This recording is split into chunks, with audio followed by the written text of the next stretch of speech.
wakati wa ukikanyanga kwa bahati mbaya bila viatu, ngozi yote inakung'oka.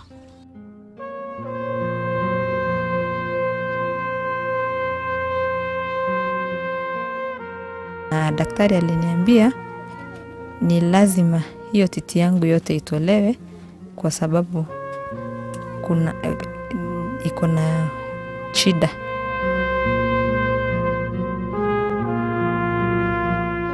There is a significant worry in this country about the inability to understand what I would call radio profiles of the country.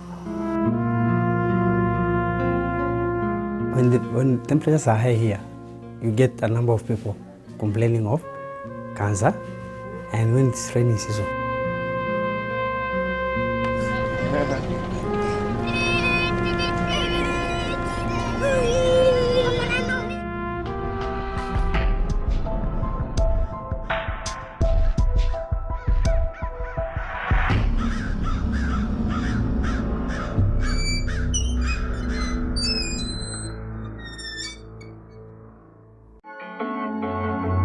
Bordering Ethiopia and Moyale to the north, Samburu and Isiolo to the south, Turkana to the northwest and Wajir to the east is Marsabit County, the largest county in the country by some accounts. But deep inside the vast dry county is a silent killer that claims its victims away from the glare of the rest of Kenya: cancer.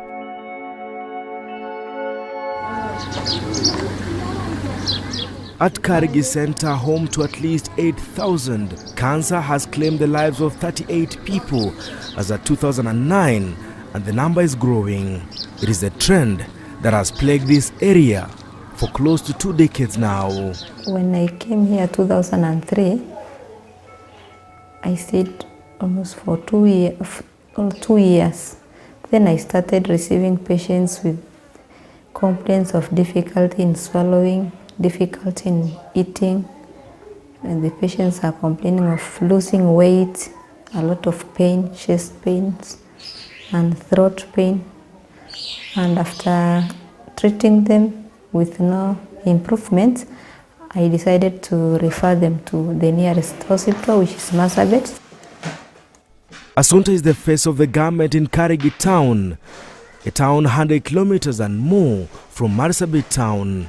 When we got here, Assunta had just received news from a local resident asking her to attend to a young child. Assunta leaves behind more than 10 patients waiting in line for treatment, and off we head to a small village 4 kilometers from here.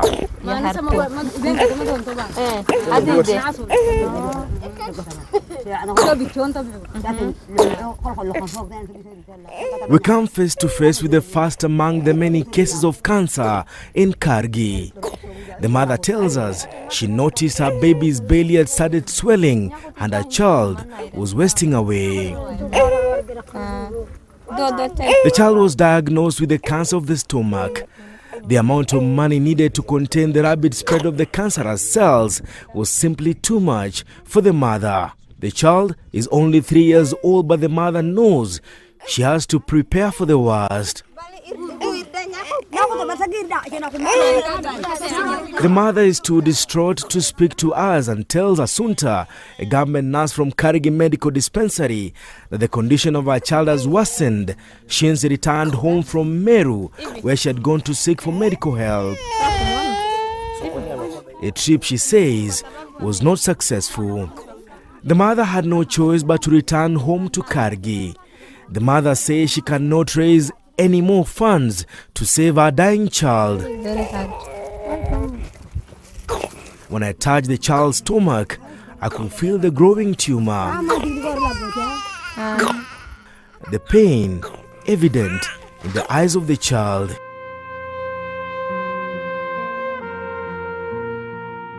A few weeks later, Assunta called us to report that the child had passed away. The disease could have been contained, but the family was unable to raise money to save the life of one of the youngest cancer patients in Karigi town.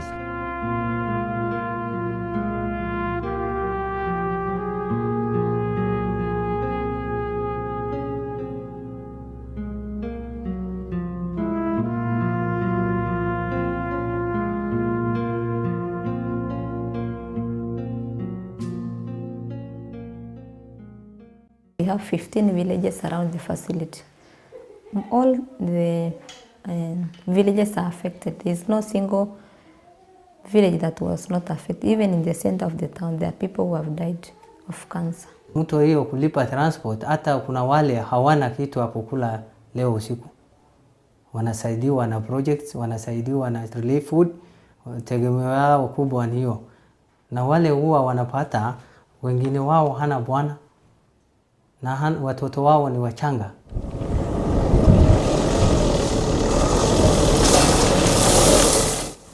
We leave this small village and head to yet another in KURA.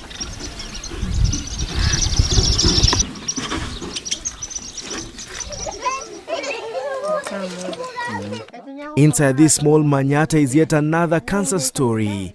Here we meet Milget Esmarakole, a mother battling cancer of the mouth.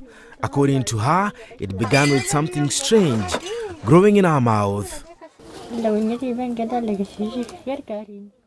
Wakati wa kwanza nilipojua kwamba nilikuwa na shida kama hii, nilianza kujua kuna kitu inamea ndani ya mdomo yangu. Nikamuuliza mama moja mwenzangu aniangalie hiyo ni nini. Aliniambia hiyo ni kawaida, itapona. Lakini ilizidi kunisumbua, nikisikia uchungu. Nikaamua kwenda dispensary ambayo iko karibu na nyumbani. Nikapatiwa matibabu safari 3 ambaye sijapona. Ya 4 nasa akaniambia ni mzuri niende niangaliwe vizuri ijulikane shida yangu ni nini. Milget was informed about what exactly was ailing her when she visited Kijabe Hospital. The cancer was rapidly spreading and doctors had to graft part of her body to replace the cancerous parts that had to be cut off. But the ballooning medical bill was something she couldn't handle. Nilipoenda huko walikata hiyo nyama ilikuwa inamea ndani ya mdomo yangu, walikata na kuituma, ambayo waliniambia nirudi baada ya wiki 2 nipate majibu. Na baadaye pia walinipiga picha ya kichwa, na hiyo yote waliniambia kwamba niko na saratani ambayo ilikuwa kwa stage ya kwanza. The only security logbook from a relative she used to secure a loan was withdrawn. Frustrated, she had no choice but to return home.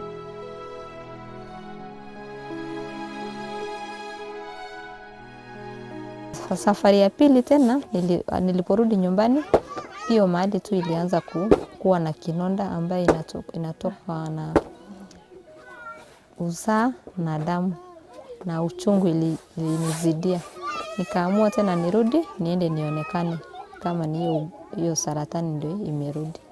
Kwenda AIC Kijabe niliambiwa ya kwamba tena lazima nifanyiwe upasuaji na nyama lazima itatolewa kwa sehemu zangu zingine za mwili ndio wapate kunishonea hapo, lakini kwanza lazima watoe hiyo mali yote ambayo ugonjwa imefika.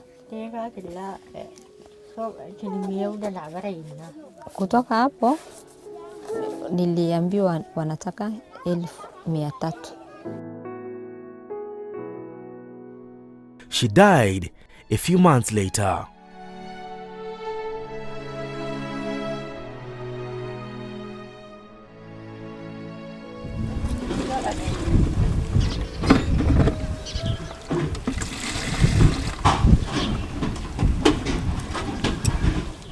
As the sun sets on the vast semi-desert town,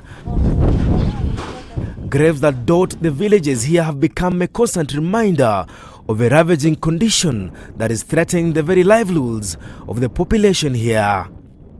The cancer menace is not restricted to this town alone, where the only source of food is mainly meat and water. Before we leave KURA, Asunta informs us that the other 2 cancer survivors, Balatole Nalgele and Supkon Esmaralal, their stories the same, but the experiences are different. Kwenda hospitali ya Nairobi waliniambia lazima nipimwe damu, na kwa hiyo titi ambayo inaniuma kuna nyama kidogo itakatwa na itapelekwa ili wapime, na niliambiwa nirudi baada ya wiki 2.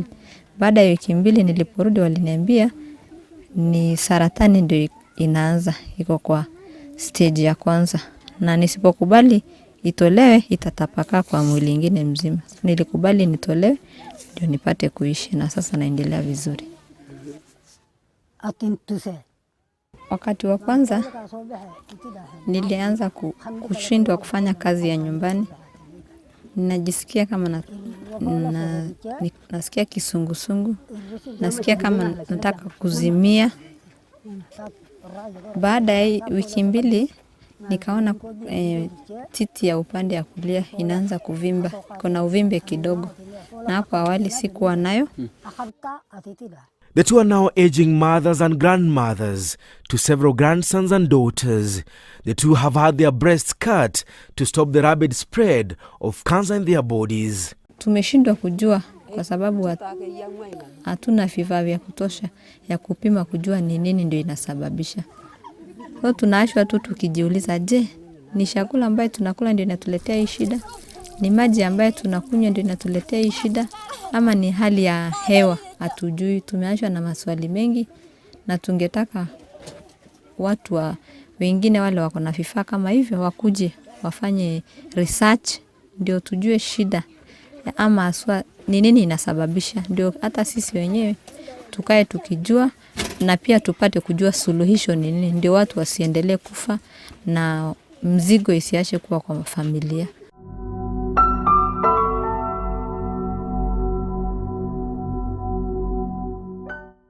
The KURA dispensary has maintained a list of patients who have died and those still battling cancer. By the time we were here, 64 cases of cancer had been reported at KURA alone, the numbers rising by half from the previous years. Datani wanasema hakuna haja ya kwenda kwingine kwa sababu kuliko mimi nitumie hiyo pesa ambaye ningeenda kupimwa ama kupatiwa dawa ya kuniendelesha kuishi, afadhali watoto wangu wale wako na afya watumie. So wanarudi kuongoja tu siku zao nyumbani. Doctors in Meru, where most of the KURA cases have been referred to, say they receive 3 to 5 cases related to cancer every week. Most of the cases involve upper respiratory infections. When the patients come to the facility, after I take the history, most of them they complain that the first time they start realizing the difficulty in swallowing is after taking meat. So I don't know the relationship, because almost everybody is complaining of that. After just eating meat, they start having that difficulty in swallowing. The same people also come to the facility asking for treatment. When they take that water, somebody presents like having a sexually transmitted infection. Somebody comes with burning sensation of urine, difficulty in passing urine, and even the results as they say that the outcome is urinating blood. We leave KURA Center for Kalacha, where we are told another cancer patient is nursing the disease. This time, it is a man. Kalacha, located more than 80 kilometers from Marsabit town, is home to perhaps the smallest population in the larger Marsabit County. The housing structures here in this small village are countable, but the small town is also home to a graveyard. It's not clear how many of those buried here have died of cancer-related complications. Lying on a mat and in a lot of pain is yet another cancer victim. Watching over him is the wife.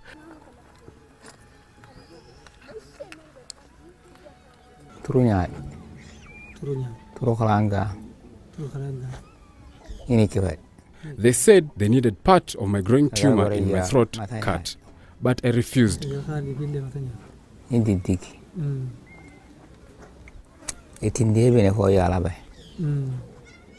I told myself, after all, I will eventually die. They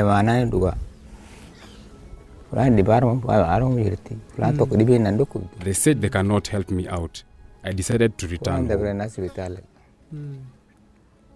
He says he was diagnosed with the cancer of the throat that has affected most of the victims documented by the local practitioners. KURA is among the many residents that have their cases documented. Those whose medical conditions have not been captured have either died or the number of those alive is not known.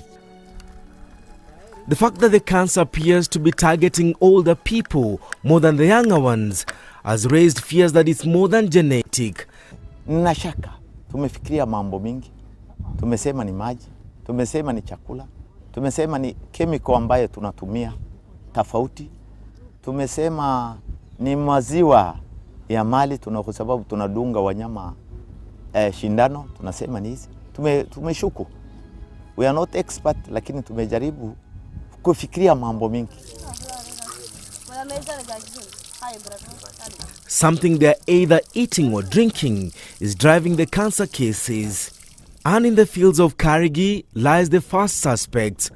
Wells that were dug by a foreign company 26 years ago in the quest for oil in this region. 2 major boreholes in Karigi were drilled just yards away from the oil exploration site.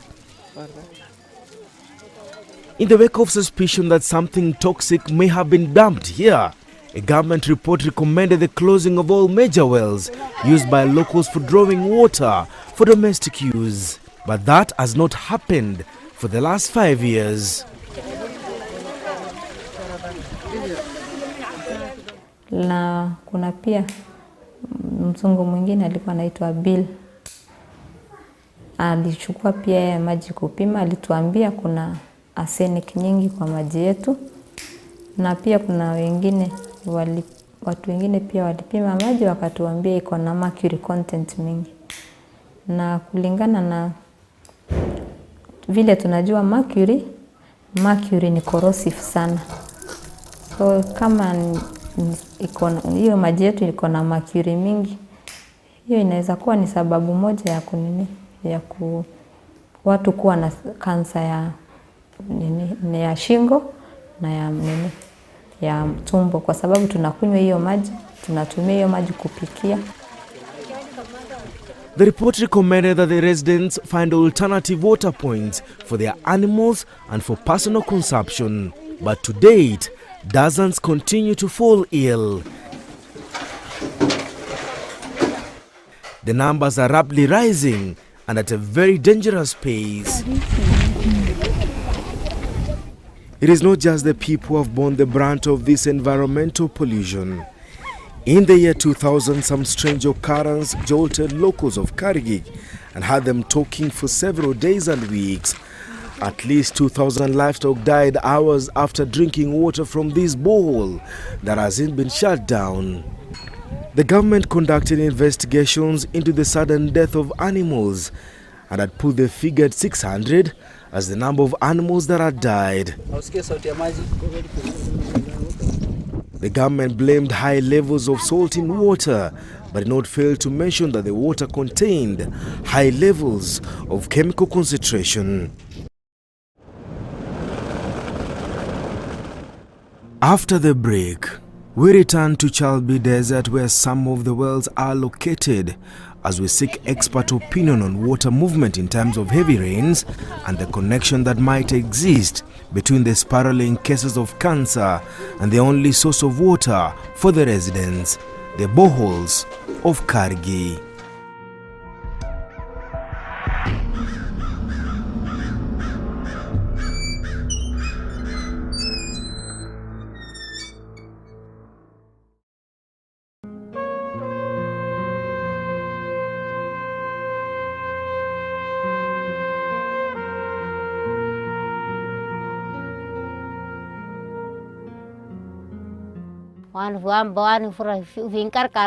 I do not have money. That's the reason why I'm waiting to die. My husband left me when he realized I'd fallen ill. My daughter is very young, and I'm just waiting for someone to help me. The faces of a ravaging disease that continues to claim lives in the arid county of Marsabit. It is a story that is told in Karigi, Kalacha, Maikona, areas in the larger Marsabit County, and now it has spread its killer tentacles to BUBISA. CHIRI WARIO just discovered she's a victim of throat cancer, a disease that has become more prevalent in the region than any other form of cancer. Jinani unitoko imbira hakulaga khena ngakaya. Khana lukubar granjere. Akia dene kakasi. Amdu wa masalle wa gafasi. Imbira halaga na hena didigha na rajite. Adu rejitik na rajite. Tam tae wa umhi ya madede wari sibitala ma yati dedi guddo ti debiye yere nani sibital tokkotti dabran unjere Kenya ta dabran. Ile ripoti tumepata zaidi kwa sababu sisi kama wa chief tunaandika monthly report. Ile mali kansa iko zaidi, ile inaongoza ni Karki, inafuatiwa na Dukana, inafuatiwa na Bubisa. KTN could not independently verify the numbers, but the chief was armed with a list of 20 people he says have died as a result of the killer disease in the recent past. BUBISA fell under the 14,000 square kilometer exploration site. Sometimes in May 1984, Amaco Corporation, the parent company of Amaco Petroleum Kenya, was given the green light to prospect for oil in Kenya. The agreement signed with Amaco was to a tune of 691 million shillings. The exploration will, according to the government and the international giant oil company, roll out on a staggering 14,000 square kilometers. Marsabit was at the center of the plan. A top government delegation was sent to Marsabit to announce the good news to the local residents. Oil had been discovered, and with it, the lives of the poor population was set to change forever. Amaco drilled at least 5 oil wells, among them Sirius 1, Bellatrix 1 and Chalbe 3 in the northwest of Anza Basin and Authority 1 well in South Anza Basin. Most of the wells were dry, but the narrative at the time was they had the potential of oil and gas deposits. By 1989, the company had wound up its work in the region. No oil was discovered, but according to locals here, the company was prospecting for more than oil. Wakati zingine, wakati ya drilling, wanafunga bandera ile nyekundu, sisi tunafungwa pua kwa kitambaa, alafu tunaenda mbali. Alafu baada ya nusu saa au saa moja, tunaambiwa rudi, hakuna kitu sasa, kitu kingine inatendeka. At the time, a young man, Ibor, says their services were enlisted not on where the drilling was taking place, but deep in trenches where they helped bury containers containing what he says was some red substance. Wanabeleka mbali, akiwa bado funguika, wanabeleka mbali. Alafu baada ya trakta ndio nauma analete na kumpisa ndani. Ibor says he has no recollection of what they actually buried deep in the earth, but the substance, when it came in contact with the skin, was corrosive. Kile inafanana chumvi, wakati wa ukikanyanga, ukikanyanga kwa bahati mbaya bila viatu, ngozi yote inakung'oka. Tena wakati ngozi inatoka, hakuna jeraha. Inafanana tu ngozi tunang'oka, lakini hakuna jeraha.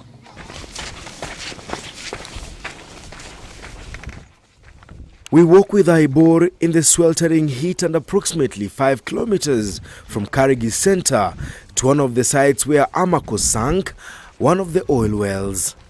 Save for the sand and the heat, there's little activity to show that 26 years ago, earth movers were here. It is also not clear what exactly was buried in some of these sites that Ibor says was selected a few meters from the oil wells. Was it more than the drilling mud? Could it be that apart from the oil exploration, there was more that was laid beneath the surface that has emerged to haunt the communities here. In 2006, cases of cancer in Marsabit hit an alarming level, catching the attention of Parliament. The government, giving in to pressure, appointed a team of experts that was later deployed to the region. The team was concerned about the number of cancer cases and the growing suspicion surrounding the drinking water the resident had complained was not fit for human consumption, especially during the rainy season. If you take the history, they say that I took the water from the same well, that well. It's a common problem, and not other wells. There were concerns that maybe there was a relationship between rainwater finding its way to the waterbed that was the source of the boreholes. The National Environmental Management Authority, NEMA, in its report concluded that the water in KURA was not fit for human consumption. The report warned that water from boreholes pose serious health concerns if ingested. But contrary to the report, 5 years on, the residents here still use water from the very same bowls to quench their thirst. A local non-governmental organization, Global Concern Incorporated, got an American team to test the borehole water at KURA area, and the results were alarming. The levels of nitrite and nitrates and arsenic in water were high. Nitrite was singled out as the most toxic and is linked to the death of 7,000 sheep in the year 2000. According to the experts, those high levels of nitrates could have come into contact with the waterbed of boreholes in the area. The levels of arsenic in water were also high. Arsenic has been singled out as a cancer-causing agent. The water is said that it has a lot of nitrates, it has mercury, it has arsenic, and as per my knowledge, mercury is not safe for drinking, and also it's high because it's 65.5, and I don't think it's good for human or animal consumption. Part of the recommendations was to install a water filter to lower the levels of arsenic in water. The filter was installed. 5 years later, it is not in use. Experts warn there is more than contaminated water. Something else could be behind the high cancer cases. As long as that content the chemical is dissolved in water and the water is drained to the rivers or to the water bodies and you draw it, depending on the concentration, you are totally at risk. When it gets underground, and it also depends on the amount of rain that will allow it to percolate to the water table down underground. The moment it gets to the water table, it's now a shared sort of contamination underground. And therefore, it could be if the water table, if there is a borehole sunk here and another one, say even 10 or 20 or even 30, and there are regulations on what should be the distance between one borehole and another, then so long as they are sharing the water table, then certainly the dissolved substance is down there and it doesn't matter at that point. Indeed, the 2 times sheep have died in their numbers and residents complained of passing blood-stained urine was immediately after consuming this water following heavy rains. The task force dispatched from Nairobi discovered that Amaco, which was later bought by oil giant BP, did a shoddy job of sealing up some of the oil wells they had sunk during the oil explorations. The findings noted that residents risked coming into contact with high levels of radioactive materials. The effect of radiation, especially radiation, is cumulative. It doesn't happen immediately. It is something that accumulates over the years. It can go over 10, 15, even 20 years. And again, it is genotypic dependent, meaning that different people react differently. It's not a uniform sort of, symptom that you will see on everybody. So other people will react pretty quick, others will stay a little longer, and you will see all sorts of activities.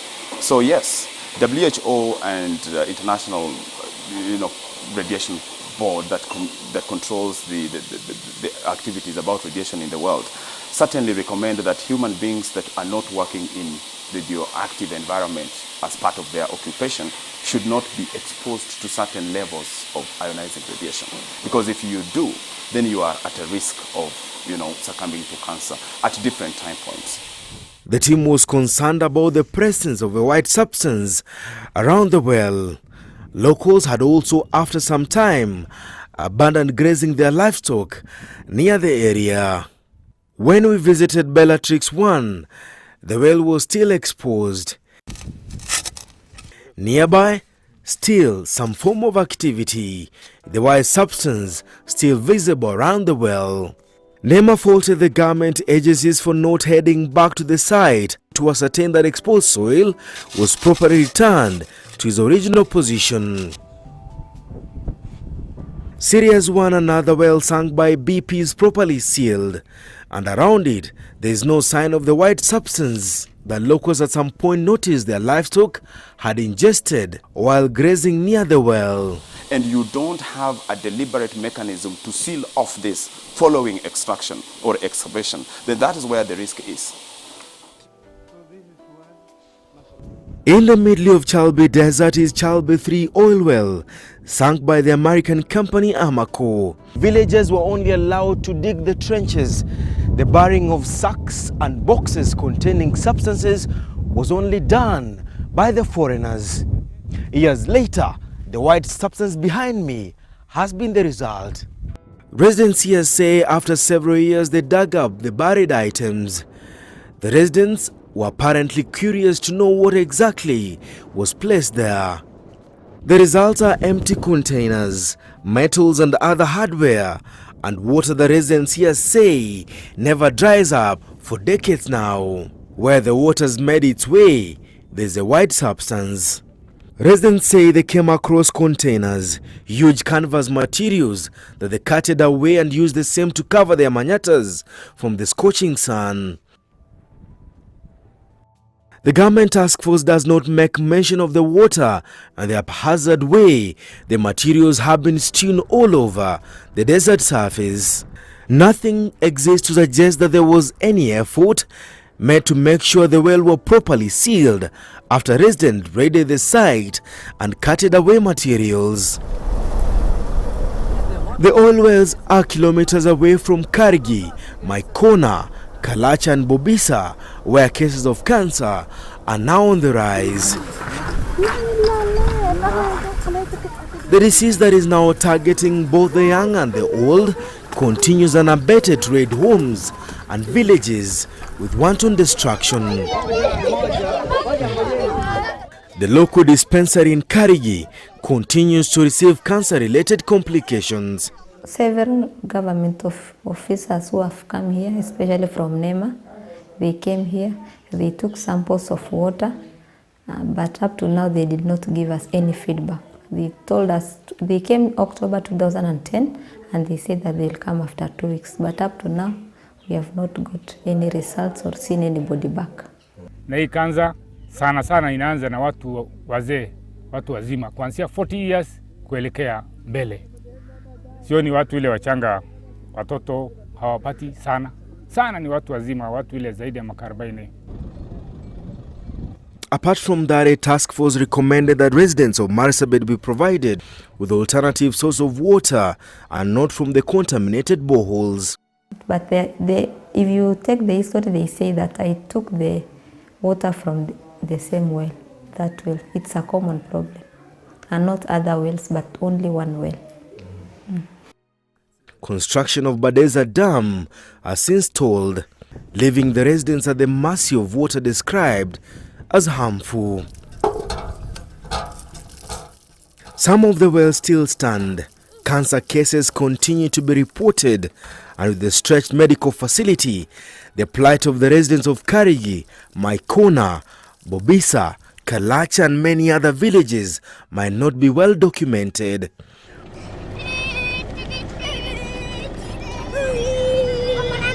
Why hasn't the government acted on the National Environment Management Authority report, and why has no one been prosecuted? Why was the multinational company allowed to get away with so many questions unanswered?